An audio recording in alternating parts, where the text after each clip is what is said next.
देखिए हमारे सामने एक किडनी फंक्शन टेस्ट की रिपोर्ट है जिसे कि हम किडनी प्रोफाइल भी बोल देते हैं। तो कई बार हमें ये देखने को मिल जाती है या फिर हमें कराना पड़ जाता है, लेकिन हमें यह नहीं पता होता है कि हमें इसे पढ़ना कैसे चाहिए। तो आज की वीडियो में हम बात करेंगे कि आपको इसे कैसे पढ़ना होता है और किडनी फंक्शन टेस्ट कब कराया जाता है। तो इसमें हमें मेनली 4 चीज़ें देखनी होती हैं: calcium, uric acid, blood urea nitrogen जिसे कि हम बन भी बोल देते हैं BUN, एंड सीरम क्रिएटिनिन। तो इन सभी के बारे में हम बारी बारी से बात करेंगे। पहले हम ये जान लेते हैं कि हमें किडनी फंक्शन टेस्ट कब कराना होता है। तो देखिए जब हमारी किडनी में कोई प्रॉब्लम हो जाती है तो उस समय किडनी फंक्शन टेस्ट कराया जाता है, जिससे हम जान सके कि प्रॉब्लम कहाँ पर है और कितनी है। इसके अलावा जब किडनी में कोई समस्या होती है तो हमारी बॉडी पर कुछ साइंस शो होते हैं, तो वो भी हम जान लेते हैं। जैसे कि यदि किसी को पेशाब कम आता है, उसके पैरों में सूजन रहती है, इसके अलावा उसके हाथों में भी सूजन रहती है और उसे काफ़ी थकान रहती है, उसकी भूख कम हो गई है या फिर उसका वजन अचानक से कम होना स्टार्ट हो गया है और उसे लगातार उल्टियाँ आती हैं और लगातार सिर में दर्द रहता है या फिर उसके शरीर पर खुजली होती है, तो ये सभी साइन हैं जो कि इंडिकेट करते हैं कि हमारी किडनी में कोई प्रॉब्लम हो चुकी है। तो ऐसे साइन होने पर हमें अपने डॉक्टर से मिलना चाहिए और किडनी फंक्शन टेस्ट कराना चाहिए। तो इन सभी के बारे में हम बारी बारी से जानने वाले हैं। पहले हम बात करेंगे कैल्शियम, फिर यूरिक एसिड, फिर बन एंड लास्ट में क्रिएटिनिन। तो आप इनके टेस्ट अलग अलग भी करा सकते हैं और साथ में भी करा सकते हैं। तो पहले हम कैल्शियम के बारे में जान लेते हैं। तो पहले हम जान लेते हैं कैल्शियम क्या होता है। देखिए कैल्शियम एक मिनरल होता है जो कि हमारी बॉडी में बहुत ही अधिक मात्रा में पाया जाता है। ये हमारी बॉडी में 1 से 1.5 किलो पाया जाता है, जिसमें से 99% हमारी हड्डियों और हमारे दांत में, जबकि 1% हमारे ब्लड में पाया जाता है। और ये हमारे बॉडी की कई सारी एक्टिविटीज़ में पार्टिसिपेट करता है, इसलिए हमारी बॉडी के लिए बहुत ज़रूरी होता है। देखिए कैल्शियम टेस्ट के द्वारा हम जान सकते हैं कि हमारे ब्लड में कैल्शियम का लेवल कितना है और ये हमारी बॉडी में मिनरल एंड इलेक्ट्रोलाइट दोनों की तरफ वर्क करता है और इसके द्वारा ही हमारी बॉडी में ब्लड क्लॉटिंग, हमारी मसल्स, हार्ट एंड नर्व्स का सही से फंक्शन हो पाता है। इसलिए हमारी बॉडी के लिए कैल्शियम बहुत ज़रूरी होता है। अब हम जान लेते हैं कि कैल्शियम का टेस्ट कब कराया जाता है या फिर आपको कैल्शियम का टेस्ट कब कराना चाहिए। देखिए कैल्शियम का टेस्ट एक रूटीन ब्लड टेस्ट होता है, आप इसे कभी भी करा सकते हैं। यदि आपको लगता है कि आपके अंदर कैल्शियम की कमी है या फिर आपकी हड्डियों में दर्द रहता है तो आप इसका टेस्ट करा सकते हैं। इसके अलावा यदि आपने डाइट में कैल्शियम कम ले रहे हैं या फिर आपके अंदर विटामिन डी की कमी है तो भी आप इसका टेस्ट करा सकते हैं, क्योंकि विटामिन डी के एब्जॉर्प्शन के लिए कैल्शियम की ज़रूरत होती है। यदि आपकी बॉडी में कैल्शियम नहीं है तो आपकी बॉडी में विटामिन डी का एब्जॉर्प्शन भी नहीं हो पाएगा। इसके अलावा ऐसे पेशेंट जिनमें थायराइड की कोई बीमारी हो या फिर पैराथायराइड की कोई बीमारी हो, हार्ट की कोई बीमारी हो, किडनी कोई बीमारी हो या फिर न्यूरोलॉजिकल कोई डिसऑर्डर हो तो भी आपको इसका टेस्ट कराना चाहिए। इसके अलावा यदि आप में बोन या फिर टीथ यानी कि आपके यदि हड्डियों में या फिर आपके दांत में कोई प्रॉब्लम रहती है तो भी आपको कैल्शियम का टेस्ट कराना चाहिए।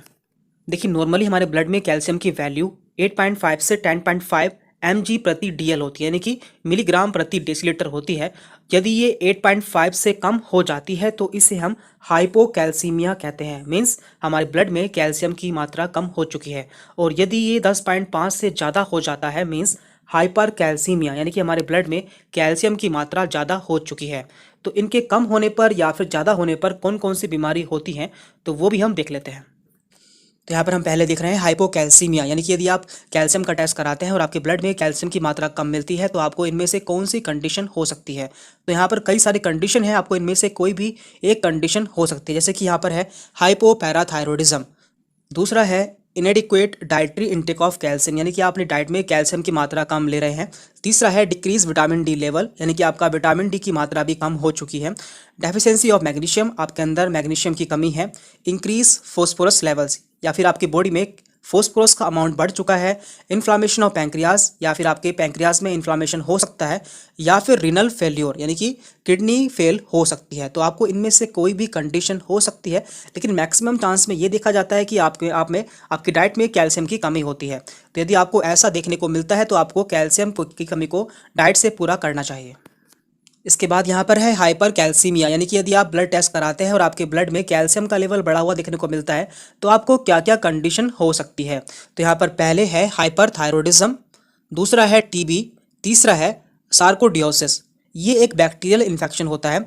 तीसरा है यहाँ पर excessive intake of vitamin D, यदि आप विटामिन डी को ज़्यादा मात्रा में ले रहे हैं तो भी आपका कैल्शियम का लेवल बढ़ा हुआ दिखने को मिल सकता है। किडनी ट्रांसप्लांट, आपने किडनी ट्रांसप्लांट कराया है या फिर आप में HIV का इन्फेक्शन भी हो सकता है। तो ये कई सारी कंडीशन है, यदि आप में कैल्शियम का लेवल ज़्यादा देखने को मिलता है तो आपको इनमें से कोई भी कंडीशन हो सकती है। तो आगे इसकी जाँच कराई जाती है, तो इस तरह से आप जान पाएंगे कि आपका कैल्शियम लेवल कितना है। इसके लिए आप ब्लड टेस्ट करा सकते हैं। अब हम बात करने वाले हैं यूरिक एसिड के बारे में, यानी कि यूरिक एसिड के बढ़ जाने पर या फिर कम हो जाने पर क्या क्या प्रॉब्लम हो सकती है। यूरिक एसिड टेस्ट के द्वारा हम ये जान सकते हैं कि हमारे ब्लड में यूरिक एसिड का अमाउंट कितना है। और यूरिक एसिड एक वेस्ट मटेरियल होता है जो कि हमारी बॉडी में प्यूरिन्स के ब्रेकडाउन से बनता है। तो हम जान लेते हैं कि ये हमारी बॉडी में कैसे बनता है। सोच रहे होंगे कि हमारी बॉडी में यूरिक एसिड आता कहाँ से है। तो देखिए ये हमारी बॉडी में प्यूरिन से बनता है। तो ये प्यूरिन्स क्या होते हैं? प्यूरिन्स एक केमिकल कंपाउंड होता है जो कि हमारी बॉडी में न्यूक्लिक एसिड के ब्रेकडाउन से बनता है या फिर न्यूक्लिक एसिड के टूटने से बनता है। इसके अलावा कुछ ऐसे फूड होते हैं जिनमें प्यूरिन्स पाया जाता है, तो यदि हम उन्हें खाते हैं तो हमारी बॉडी में प्यूरिन्स आ जाता है। देन ये प्यूरिन्स हमारे लीवर में जाता है और एडिनोसिन एंड ग्वानिन में टूट जाता है। इसके बाद ये यूरिक एसिड में कन्वर्ट हो जाता है। देखिए यूरिक एसिड एक वेस्ट मटेरियल होता है जो कि हमारी बॉडी के लिए ज़रूरी नहीं होता है, इसलिए हमें इसे शरीर से बाहर निकालना ज़रूरी है। इसके बाद ये हमारी किडनी में जाता है और किडनी हमारी इसे यूरिन के थ्रू हमारी बॉडी से बाहर निकाल देती हैं। तो ये इसका पूरा पाथवे होता है और इस तरह से आप समझ सकते हैं कि यूरिक एसिड हमारी बॉडी के लिए ज़रूरी नहीं है कि ये यूरिक एसिड हमारी बॉडी में दो कंडीशन में बढ़ सकता है। Number 1, there is too much production of uric acid, या तो हमारी बॉडी में ये ज़्यादा बन रहा हो, या फिर 2, the body is unable to get rid of excess uric acid, या फिर हमारी बॉडी या हमारी किडनी इसे हमारे बॉडी से बाहर ना निकाल पा रही हो, तो भी इसका लेवल हमारे ब्लड में बढ़ जाता है। अब हम जान लेते हैं कि यूरिक एसिड का टेस्ट कब कब कराया जाता है या फिर हमें कब कराना चाहिए। नंबर 1, हेल्प डायग्नोस गाउट, यानी कि यदि किसी को गाउट की प्रॉब्लम होती है या फिर उसे गठिया होता है तो उसका डायग्नोस करने के लिए या फिर उसका पता लगाने के लिए यूरिक एसिड का टेस्ट कराया जाता है। Number 2, check for kidney stones, यदि किसी को किडनी स्टोन होते हैं या फिर उसके गुर्दे में पथरी होती है तो उसका पता लगाने के लिए भी यूरिक एसिड का टेस्ट कराया जाता है।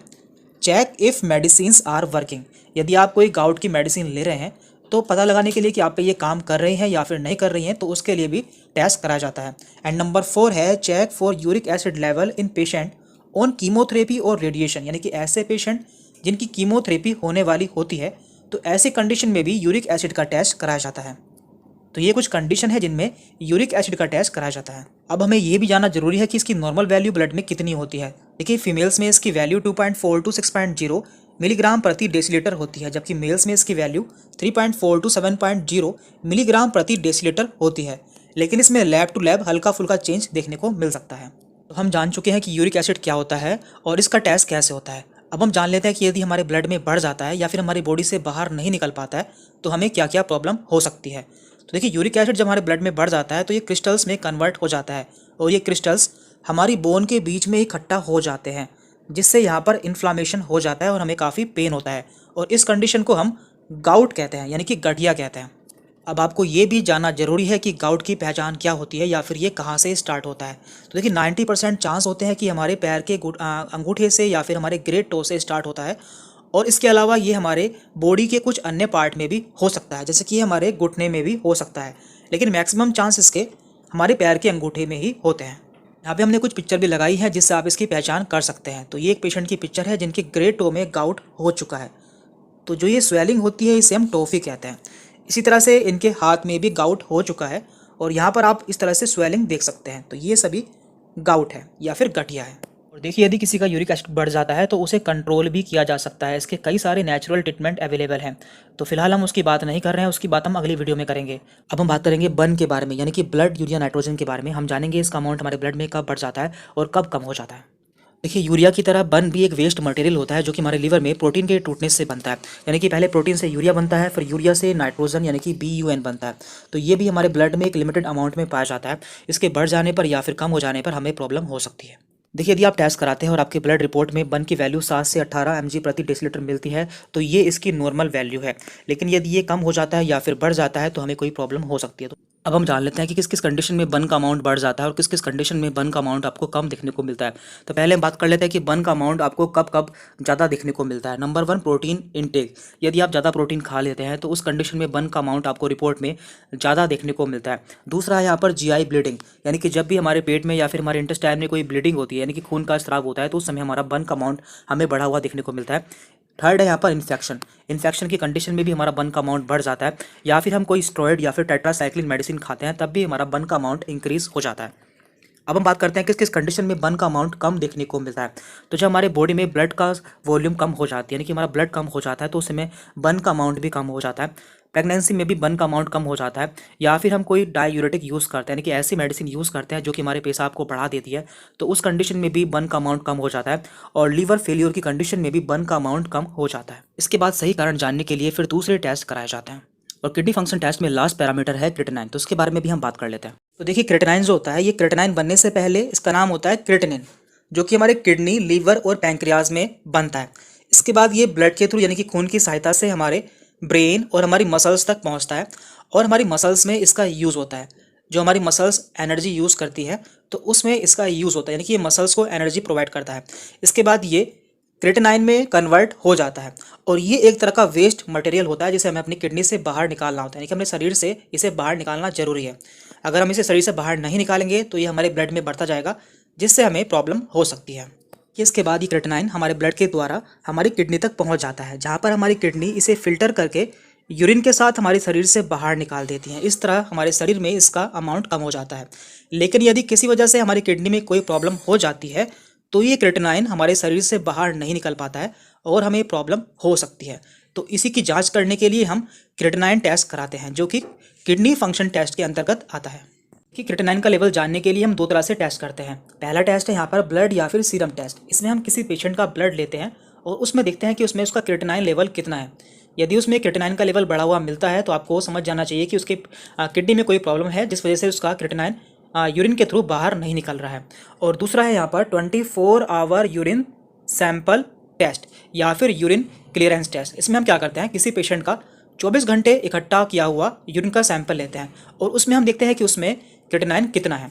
तो देखिए इन दोनों में अंतर क्या है। जो हम ब्लड सैंपल लेते हैं उसमें क्रेटिनाइन का लेवल काफ़ी कम होता है, जबकि यूरिन में इसका लेवल काफ़ी ज़्यादा होता है। तो हम जान लेते हैं कि इनका अमाउंट कितना कितना होता है। तो पहले हम जान लेते हैं कि इसकी नॉर्मल वैल्यू कितनी होती है। तो यहाँ पे हमने ब्लड का सैंपल में इसकी वैल्यू दी हुई है और यहाँ पे यूरिन में इसकी वैल्यू दी हुई है। तो यहाँ पे पहले है मेल, यानी कि मैन में इसकी वैल्यू होती है 0.6 टू 1.2 मिलीग्राम प्रति डेसीलीटर, जबकि फीमेल्स में इसकी वैल्यू होती है 0.5 टू 1.1 मिलीग्राम प्रति डेसीलीटर और युवाओं में उसकी वैल्यू होती है 0.5 से 1.0 मिलीग्राम प्रति डेसीलीटर, जबकि बच्चों में इसकी वैल्यू होती है 0.3 टू 0.7 मिलीग्राम प्रति डेसीलीटर। यहाँ पर यूरिन की वैल्यू भी दी हुई है, यानी कि जब आप यूरिन का टेस्ट कराते हैं तो इसमें इसकी वैल्यू कितनी होनी चाहिए। तो मैन में इसकी वैल्यू 107 से 139 ml प्रति मिनट होनी चाहिए, जबकि फीमेल्स में इसकी वैल्यू 87 टू 107 ml प्रति मिनट होनी चाहिए। तो ये इसकी नॉर्मल वैल्यू है। अब हम जान लेते हैं कि डॉक्टर्स आपको क्रेटिनाइन टेस्ट कराने के लिए कब बोलते हैं। तो ये सभी यहाँ पर सिम्टम्स दिए हुए हैं। तो यहाँ पर है puffiness of face and eyes. यदि किसी पेशेंट के मुंह पर उसकी आंख पर काफ़ी सूजन रहती है तो उसे डॉक्टर्स क्रेटिनाइन टेस्ट कराने के लिए बोलते हैं। इसके अलावा swelling of hand and feet, यानी कि उसके हाथ पैरों में भी काफ़ी सूजन रहती है। उसका ब्लड प्रेशर काफ़ी बढ़ा हुआ हो, डिफ़िकल्टी इन यूरिनेटिंग और पफी यूरिन, यानी कि उसे पेशाब करने में काफ़ी प्रॉब्लम हो, या फिर family history of kidney disease, या उसके परिवार में किसी को पहले किडनी डिसीज़ रही हो। तो इन सभी कंडीशन में डॉक्टर्स आपको क्रेटिनाइन टेस्ट कराने के लिए बोलते हैं।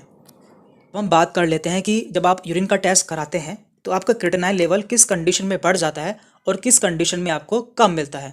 तो पहले हम बात करते हैं कि वो किस किस कंडीशन में आपको ज़्यादा देखने को मिलता है।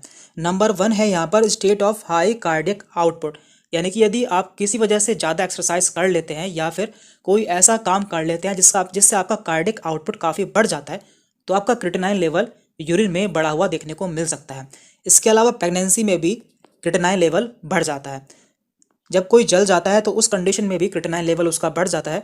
और यदि किसी को कार्बन मोनोऑक्साइड पॉइजनिंग हो जाती है तो उस कंडीशन में भी उसका क्रेटिनाइन लेवल यूरिन में बढ़ा हुआ देखने को मिल सकता है। जान लेते हैं कि किस किस कंडीशन में आपका जो क्रेटिनाइन लेवल है वो कम मिल सकता है, यानी कि जब कोई यूरिन का टेस्ट कराता है तो उसका क्रेटिनाइन लेवल किस किस कंडीशन में कम मिल सकता है। तो नंबर 1 है यहाँ पर इम्पेयर्ड किडनी फंक्शन, या तो उसकी किडनी में कोई प्रॉब्लम हो चुकी है जिस वजह से उसकी किडनी क्रेटिनाइन को फिल्टर नहीं कर पा रही है। नंबर 2 है डिहाइड्रेशन, यानी कि उसके बॉडी में पानी की बहुत कमी हो चुकी है। नंबर 3 है हेमरेज, यानी कि उसकी बॉडी में खून का लॉस हुआ है या फिर उसके खून कहीं से बह चुका है। नंबर 4 है कंजस्टिव हार्ट फेलियर। तो कंजस्टिव हार्ट फेलियर की कंडीशन में भी हमारे यूरिन में क्रेटिनाइन का लेवल कम हो जाता है। तो इस कंडीशन से आप जान सकते हैं कि उसकी बॉडी में क्या प्रॉब्लम हो सकती है। हम क्रेटिनाइन की ब्लड रिपोर्ट के बारे में बात कर लेते हैं। देखिए नॉर्मली जो हमारे ब्लड में क्रेटिनाइन का लेवल काफ़ी कम होता है, क्योंकि क्रेटिनाइन को हमारी किडनी के द्वारा हमारे शरीर से बाहर निकाल दिया जाता है, क्योंकि ये एक वेस्ट मटेरियल है।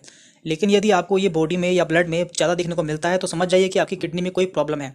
तो यहाँ पर हमने एक ब्लड टेस्ट रिपोर्ट दी हुई है, तो देख लेते हैं कि इसमें क्रेटिनाइन का लेवल कितना दिया हुआ है। तो यहाँ पे है सीरम क्रेटिनाइन लेवल, यानी कि ब्लड का क्रेटिनाइन लेवल, तो यहाँ पे दिया है 6.2। तो नॉर्मली होता है ये 0.6 से 1.4, तो ये काफ़ी बड़ा हुआ है। इसका मतलब इनकी किडनी में कोई प्रॉब्लम है। तो इस तरह से आप जान सकेंगे कि हमारा क्रेटिनाइन लेवल कितना है या फिर हमारी किडनी में कितनी प्रॉब्लम है।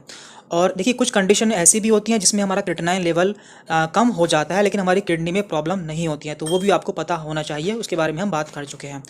तो इस वीडियो में इतना ही था। आगे वीडियो में हम बात करेंगे कि यदि आपका क्रिएटिनिन लेवल बढ़ जाता है तो आपको क्या करना चाहिए, यानी कि इसका ट्रीटमेंट क्या है, आप इसके लेवल को कैसे कम कर सकते हैं।